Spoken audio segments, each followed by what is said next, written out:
Hindi lang mga trades ang binabalak nitong si Magnolia coach L.A. Tenorio, kung hindi ang pagkuha ng mga free agents at yung mga talent na ngayon ay naglalaro dito sa MPBL na gustong lumipat dito sa PBA.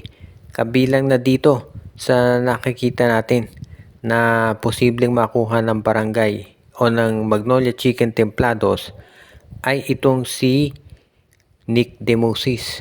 Si Nick Demosis ay huling naglaro dito sa Raynor Shine Elasto Painters at alam natin na kinukonsidera siya ngayon na isa doon sa mga top players talaga pagdating sa hustle, sa defense, sa 3 bounce. Alam natin na isa siya talaga dito sa mga makikita talaga natin na matindi ang pinapakita ngayon. Kaya nga hindi na ako magtataka kung siya talaga yung pwedeng sabihin natin makapagbigay ng tinatawag na tulong dito sa Magnolia pagdating sa rebounding. Actually, yung laro nitong si Nick Demusis, para siyang mas malaking Calvin Abueva.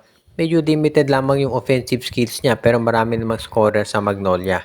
Kaya ito'y pwede talaga para dito sa hot shots. At yan ang dahilan kung ba't marami ang nagsasabi na siya nababagay talaga dito.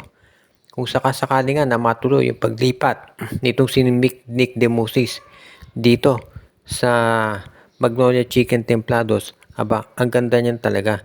Kaya talagang masasabi natin na magiging isa ngayon dito sa sabihin nating top team sa PBA kung sakasakali na makuha nga nila ito si Demusis dahil pagdating sa hustle at defense, maaasahan to. Kung merong kontrata si Demusis dito sa MPBL, kaya naman niyang i-buyout nitong Magnolia Chicken Templados. Kung sakasakali na ma-buyout nga nila ang ganda talaga nito para dito sa kanilang lineup. Kaya nga pwede nating masabi na magiging isang good news dito sa Magnolia.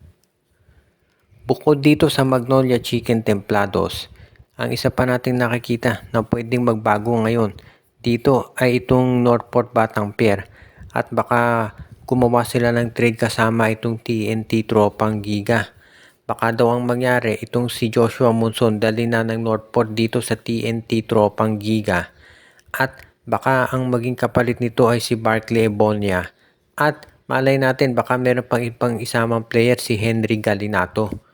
Naghahanap kasi ang Northport ngayon ng isang sentro na pwedeng maidagdag do sa kanilang roster at ito ang si Henry Galinato, batang big man niya na pwedeng magamit. Plus of course alam natin na mahusay din tong si Barkley Ebonia.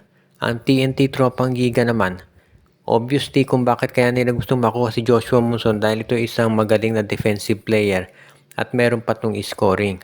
Kaya nababagay ito dito sa lineup ni Coach Chot Reyes. Hindi na rin ako magtataka kung sakasakali na itong si Joshua Monson ay gamitin ni Coach Chot Reyes bilang isa dito sa mga top offensive players niya dahil alam natin bago sumali sa PBA itong si Joshua Monson nung naglalaro sa D-League, kinokonsidera ito na isa sa pinakamagaling na mga two-way players at grabe nga umiscore to, mahigit 20 puntos bawat laro. Kaya bagay na bagay ito dito sa TNT Tropang Giga.